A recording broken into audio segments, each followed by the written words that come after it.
Chapter 4 The Rabbit Sends in a Little Bill. It was the White Rabbit, trotting slowly back again, and looking anxiously about as it went, as if it had lost something, and she heard it muttering to itself, "The Duchess! The Duchess! Oh, my dear paws! Oh, my fur and whiskers! She'll get me executed, as sure as ferrets are ferrets! Where can I have dropped them, I wonder?" Alice guessed in a moment that it was looking for the fan and the pair of white kid gloves, and she very good-naturedly began hunting about for them, but they were nowhere to be seen. Everything seemed to have changed since her swim in the pool, and the great hall, with the glass table and the little door, had vanished completely. Very soon the Rabbit noticed Alice as she went hunting about, and called out to her in an angry tone, "Why, Mary Ann, what are you doing out here? Run home this moment, and fetch me a pair of gloves and a fan. Quick now!" And Alice was so much frightened that she ran off at once in the direction it pointed to, without trying to explain the mistake it had made. "He took me for his housemaid," she said to herself as she ran. "How surprised he'll be when he finds out who I am! But I'd better take him his fan and gloves, that is, if I can find them."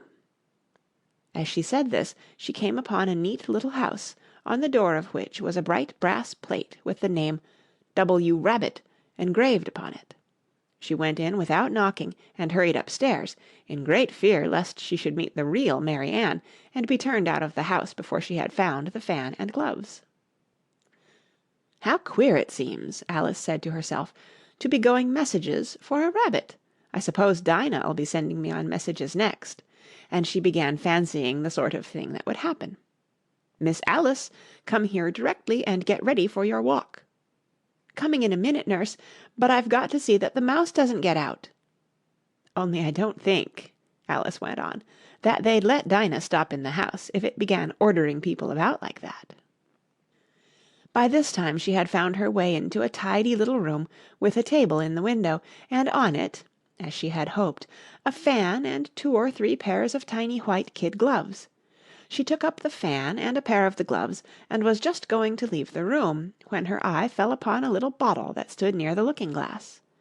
There was no label this time with the words "Drink me," but nevertheless she uncorked it and put it to her lips. "I know something interesting is sure to happen," she said to herself, "whenever I eat or drink anything, so I'll just see what this bottle does. I do hope it'll make me grow large again, for really I'm quite tired of being such a tiny little thing." It did so indeed, and much sooner than she had expected. Before she had drunk half the bottle, she found her head pressing against the ceiling, and had to stoop to save her neck from being broken. She hastily put down the bottle, saying to herself, "That's quite enough. I hope I shan't grow any more. As it is, I can't get out at the door. I do wish I hadn't drunk quite so much." Alas, it was too late to wish that. She went on growing and growing, and very soon had to kneel down on the floor. In another minute there was not even room for this, and she tried the effect of lying down with one elbow against the door, and the other arm curled round her head. Still she went on growing, and as a last resource she put one arm out of the window and one foot up the chimney, and said to herself, "Now I can do no more, whatever happens. What will become of me?" Luckily for Alice, the little magic bottle had now had its full effect, and she grew no larger. Still it was very uncomfortable, and as there seemed to be no sort of chance of her ever getting out of the room again, no wonder she felt unhappy. It was much pleasanter at home, thought poor Alice, when one wasn't always growing larger and smaller, and being ordered about by mice and rabbits. I almost wish I hadn't gone down that rabbit-hole, and yet, it's rather curious, you know, this sort of life. I do wonder what can have happened to me. When I used to read fairy tales, I fancied that kind of thing never happened, and now here I am in the middle of one. There ought to be a book written about me, that there ought, and when I grow up I'll write one. But I'm grown up now," she added in a sorrowful tone. "At least there's no room to grow up any more here." "But then," thought Alice, "shall I never get any older than I am now? That'll be a comfort in one way, never to be an old woman, but then always to have lessons to learn. Oh, I shouldn't like that." "Oh, you foolish Alice," she answered herself. "How can you learn lessons in here? Why, there's hardly room for you, and no room at all for any lesson books." And so she went on, taking first one side and then the other, and making quite a conversation of it altogether, but after a few minutes she heard a voice outside, and stopped to listen. "Mary Ann, Mary Ann," said the voice, "fetch me my gloves this moment." Then came a little pattering of feet on the stairs. Alice knew it was the rabbit coming to look for her, and she trembled till she shook the house, quite forgetting that she was now about 1,000 times as large as the rabbit, and had no reason to be afraid of it. Presently the rabbit came up to the door and tried to open it, but, as the door opened inwards, and Alice's elbow was pressed hard against it, that attempt proved a failure. Alice heard it say to itself, "Then I'll go round and get in at the window."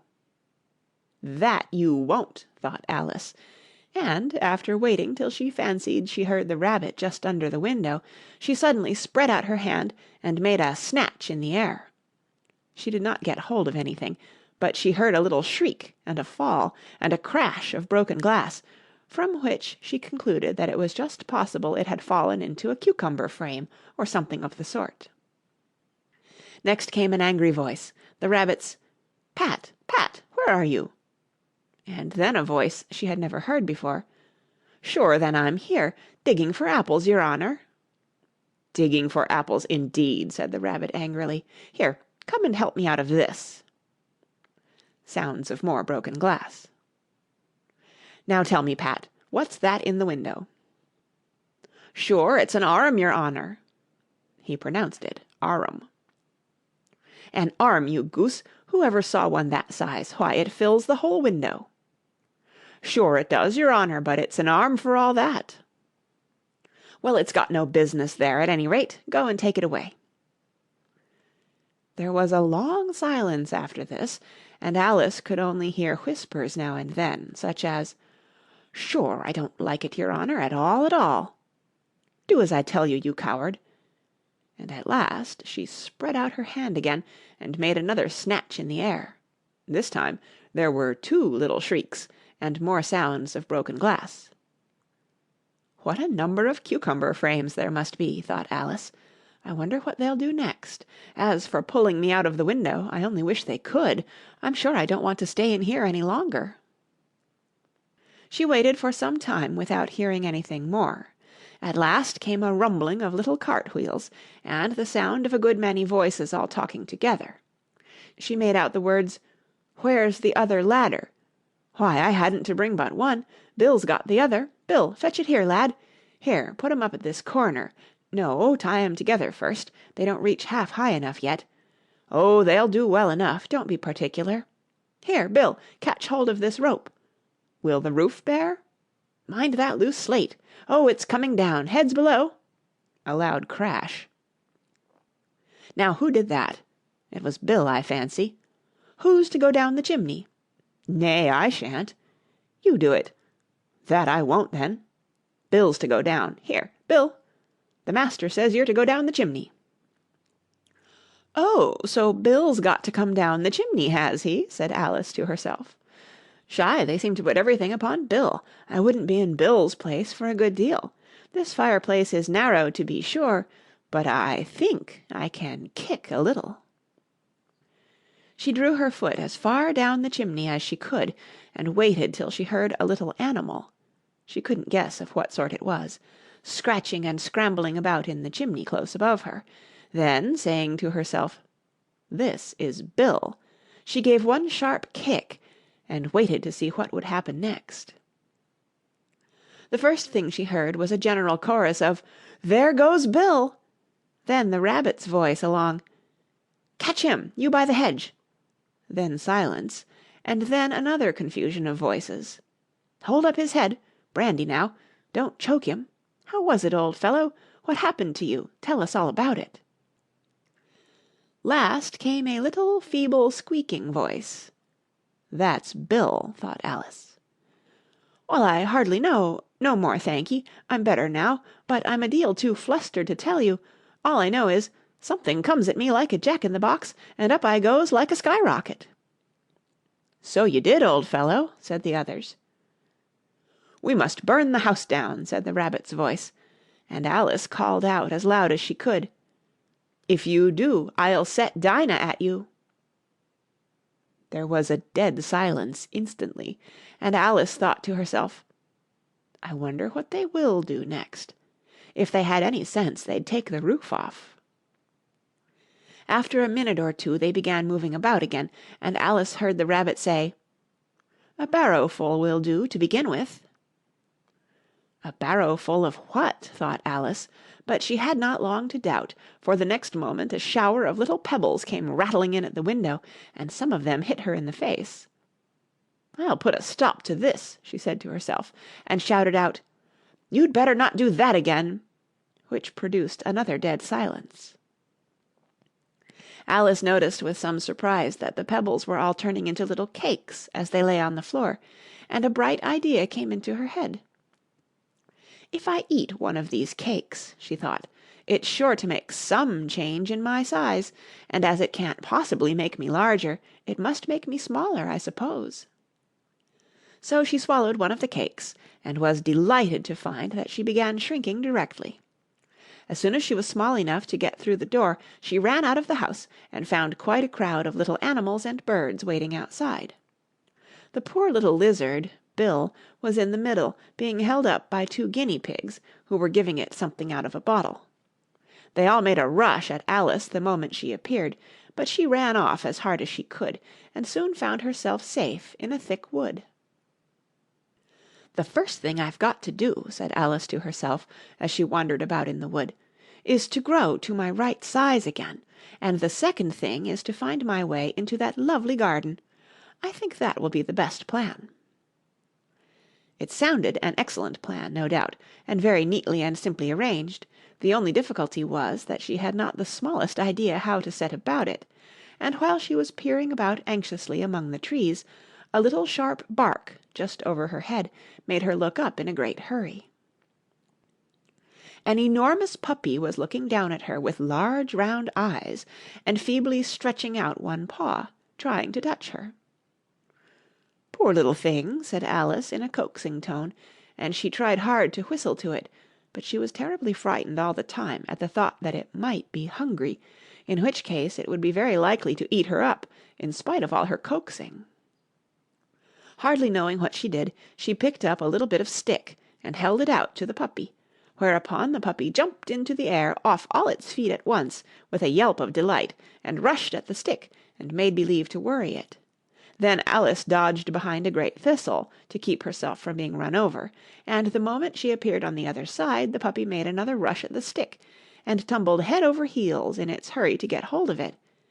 Then Alice, thinking it was very like having a game of play with a cart-horse, and expecting every moment to be trampled under its feet, ran round the thistle again. Then the puppy began a series of short charges at the stick, running a very little way forwards each time, and a long way back, and barking hoarsely all the while, till at last it sat down a good way off, panting, with its tongue hanging out of its mouth, and its great eyes half shut. This seemed to Alice a good opportunity for making her escape, so she set off at once, and ran till she was quite tired and out of breath, and till the puppy's bark sounded quite faint in the distance. "And yet what a dear little puppy it was," said Alice, as she leant against a buttercup to rest herself, and fanned herself with one of the leaves. "I should have liked teaching it tricks very much, if I'd only been the right size to do it. Oh dear, I'd nearly forgotten that I've got to grow up again. Let me see. How is it to be managed? I suppose I ought to eat or drink something or other, but the great question is, what?" The great question certainly was, what? Alice looked all round her, at the flowers and the blades of grass, but she did not see anything that looked like the right thing to eat or drink, under the circumstances. There was a large mushroom growing near her, about the same height as herself, and when she had looked under it, and on both sides of it, and behind it, it occurred to her that she might as well look and see what was on the top of it. She stretched herself up on tiptoe, and peeped over the edge of the mushroom, and her eyes immediately met those of a large caterpillar that was sitting on the top with its arms folded, quietly smoking a long hookah, and taking not the smallest notice of her or of anything else.